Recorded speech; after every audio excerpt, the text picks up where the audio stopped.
Aujourd'hui, c'est Otaku Sataka, Polisna Ryo-chan.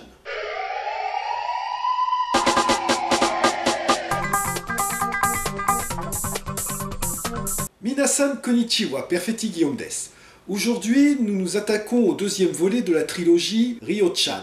Un résumé du premier serait superflu, étant donné que les trois volets de cette trilogie n'ont aucun rapport entre eux, en dehors de montrer à chaque fois la junior idol Ryo Shiono exerçant une profession en rapport avec un cosplay différent. Et donc, après l'avoir vue travailler comme serveuse dans un maid café, nous allons voir ce qu'elle donne comme policière. Ikuzo!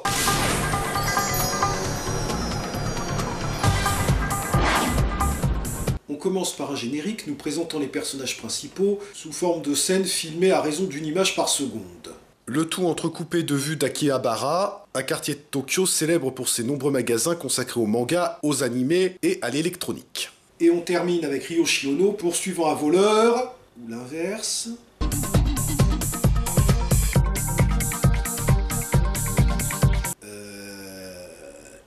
Ok, même Frank Dreby n'aurait pas réussi un coup pareil. Ryo Shiono joue donc son propre rôle, sauf qu'elle est policière, alors qu'elle n'a que 14 ans. Alors autant dans le film précédent, une ado de 14 ans qui travaille comme serveuse, si c'était pendant les périodes de vacances, ça restait dans les limites du plausible. En revanche, pour rejoindre la police, 14 ans, c'est un peu jeune. Ceci dit, du haut de son 1m72, Ryo est nettement plus grande que le reste du casting et n'a donc aucun mal à passer pour plus âgée qu'elle ne l'est vraiment. Ryo est donc policière à Akihabara et se lamente de son existence routinière, se désespérant de ne jamais être confrontée à une véritable affaire criminelle. Heureusement que sa partenaire Akane est là pour la ramener sur Terre de temps à autre. Pourtant, aucune des deux n'a réellement les pieds sur terre, puisqu'on les voit ensuite arrêter une voiture, puis son conducteur, pour ensuite l'interroger, alors que le malheureux n'a vraiment aucune idée de ce qu'on lui reproche au juste. Ah oui, et cette bavure, propre comme au figuré d'ailleurs, n'a absolument aucune incidence sur l'intrigue. Aucune. Toute cette scène ne sert à rien. Et vous allez voir que c'est pas la seule. On retrouve ensuite Ryo en train de casser la croûte avec ses collègues à l'infirmerie en compagnie d'une infirmière qui fait un numéro de charme avant de poursuivre l'une d'elles avec une seringue. Je suis sûr que c'est comme ça que les anti-vaxxers visualisent le passage à 11 vaccins obligatoires. Débarque alors un yakuza blessé, l'occasion d'admirer le sang-froid de la police japonaise. Oh Ryo, t'es censé être terrifié là, alors abandonne ce sourire hilar s'il te plaît. Ou je te fais gicler les yeux des orbites et je t'empaffe le crâne. Bon, au moins l'essentiel c'est que ça leur ait pas coupé l'appétit. L'infirmière soigne le yakuza et désinfecte ses plaies à l'ancienne. Avant de le laisser repartir, quoi? Les filles, loin de moi l'idée de vouloir vous apprendre votre métier. Mais vous êtes sûr que vous n'avez pas envie de l'interroger? La police japonaise est d'une efficacité que le monde entier lui envie. Ah oui, au cas où vous penseriez que cette histoire de yakuza blessé va servir de point de départ pour lancer une intrigue, oubliez! Parce que le scénario aussi l'a oublié. La preuve, c'est qu'ensuite on voit Ryo intervenir dans une dispute conjugale et... se prendre un coup de couteau et mourir avec le fond sépia et la musique dramatique pour bien nous faire comprendre que c'est tragique. Attendez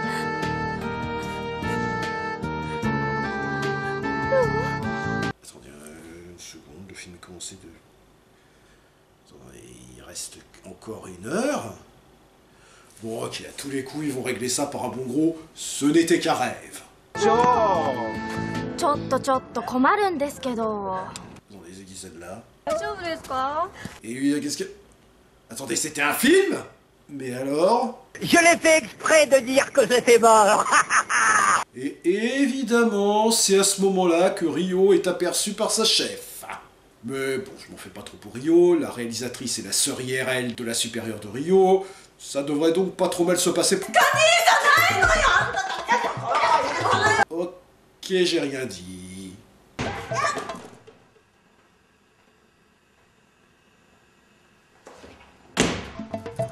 あれって誰ですか？ C'est bon, vous avez fini de faire les sandwichs, je peux rentrer? Il s'agit d'une coach chargée d'entraîner ses policières. Et il serait effectivement temps parce que pour l'instant, même les flics de Police Academy sont plus efficaces qu'elle. Ah oui, et même si c'est la même actrice, le même look et la même personnalité que la coach du film précédent, ce n'est pas du tout le même personnage, mais une autre coach appelée Ume Oshida. Apparemment, il y a un jeu de mots dans son nom, mais j'avoue qu'il m'échappe. Et donc, après une petite récréation, on peut passer aux choses sérieuses, à commencer par un cours de code de la route, où chaque élève qui répond à côté est lourdement sanctionné. Vous savez que vous auriez plus de chances de répondre juste si vous regardiez le panneau.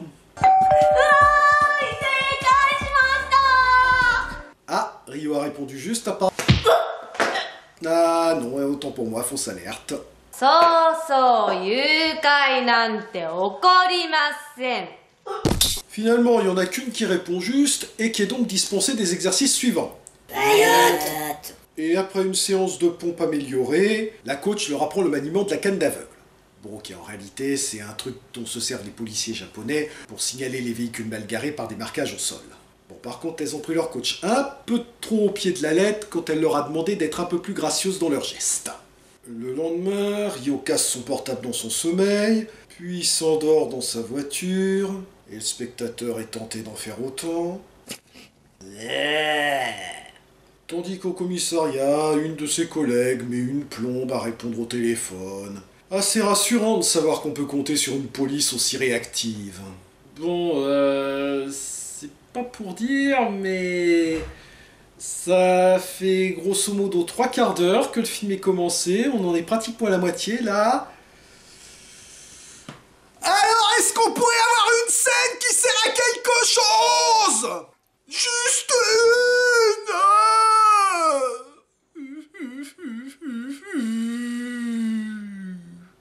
Quand elle répond enfin au téléphone, elle tombe sur une asthmatique qui lui annonce qu'elle va faire sauter Akihabara. Et où sont Akiba Ranger et Akiba Lyon pendant ce temps-là, hein? Ah, c'est bien la peine qu'Akihabara ait ses propres super-héros s'ils sont jamais là quand on a besoin d'eux. Pendant ce temps, à Veracruz... Rio trouve un nounours abandonné sur la route des vacances et... se fait enlever en toute discrétion.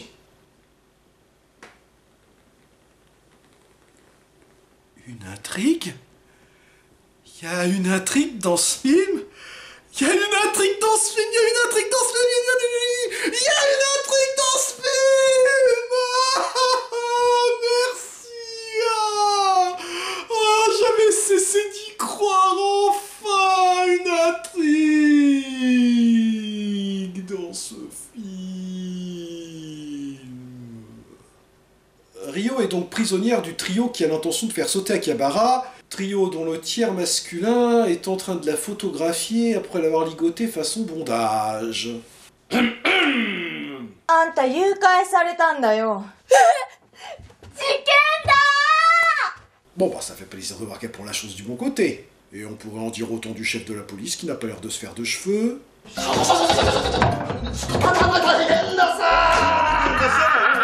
Est-ce que son assistant vient de rentrer par une porte derrière laquelle il y avait une grille métallique fermée?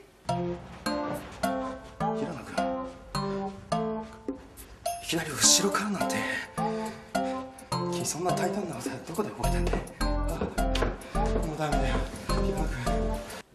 veux pas savoir ce qu'ils font, je ne veux pas savoir ce qu'ils font, je ne veux pas savoir ce qu'ils font, je ne veux pas savoir ce qu'ils font, je ne veux pas savoir ce qu'ils font. S'ensuit une scène de discussion avec l'incompétent chef de la police, plus que le reste de la police, c'est dire... Ah, la coach s'est téléportée, on dirait... Oh, on s'en fout, remontrez-nous Rio, qu'on ait au moins l'impression qu'il se passe quelque chose dans ce film. Donc Rio s'est enfermé dans les toilettes, au grand désespoir du kidnappeur photographe, et s'amuse à dévider un rouleau de PQ. Elle a enfin l'idée d'appeler ses collègues à la rescousse, mais se rappelle qu'elle a cassé son téléphone portable ce matin. Ah, c'était pour ça! Elle tente donc d'écrire un message sur son papier toilette, mais se retrouve à court de papier.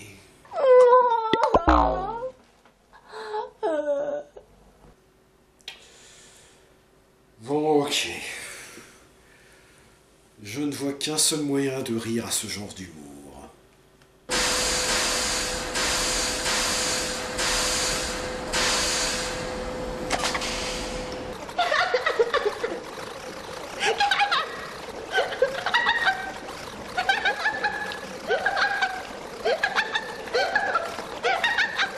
Et qu'est-ce qu'elle fait avec ce rouleau de PQ, bon sang, c'est un nouveau fétichisme?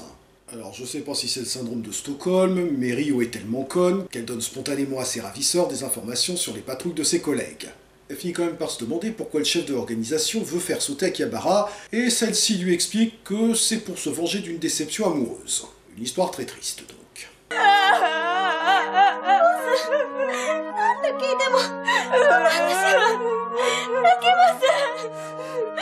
Et apparemment, ça convainc Rio de l'aider, puisqu'elle appelle ensuite le commissariat pour leur transmettre un ultimatum qu'elle revendique au nom de Black Pink Panther.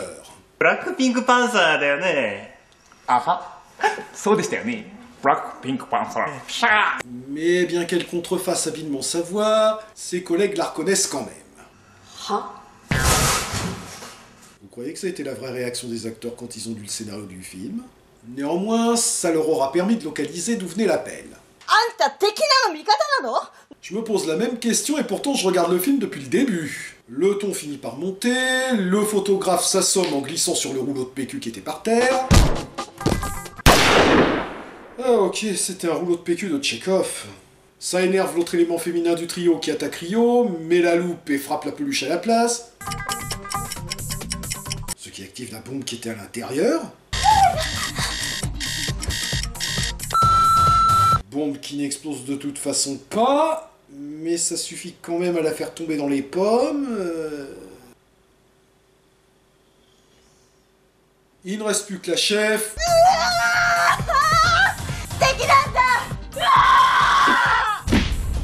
Qui est la seule que Rio aura neutralisée sans ne pas le faire exprès. Puis les flics arrivent, arrêtent tout le monde, Rio est félicité et reprend ses activités, et Korede Owarida.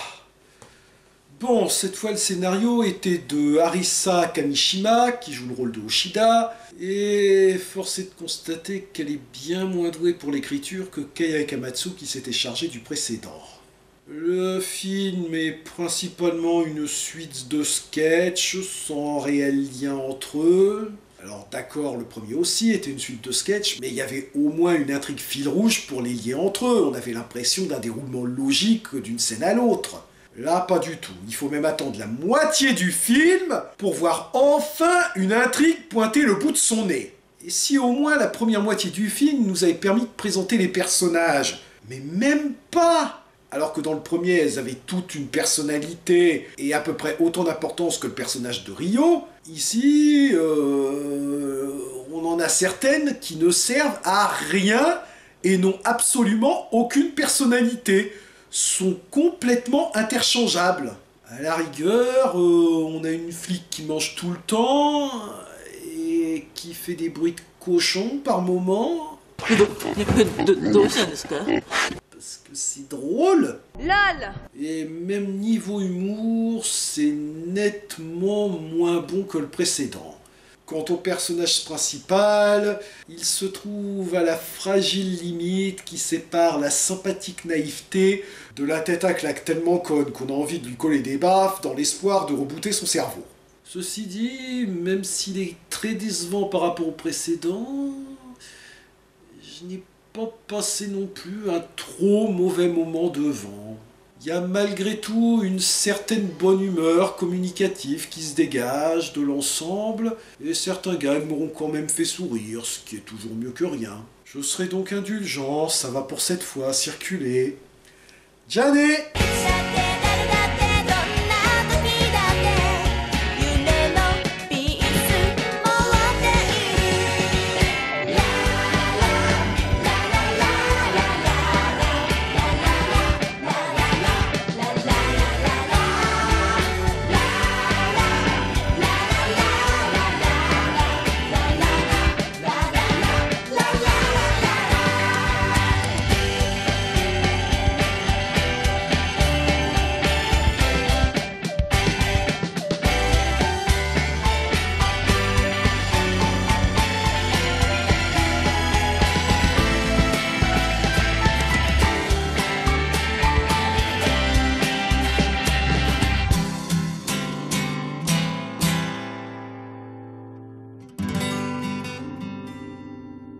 Oh, on s'en fout. Remontrez-nous Rio, qu'on ait au moins l'impression qu'il se passe quelque chose dans ce film.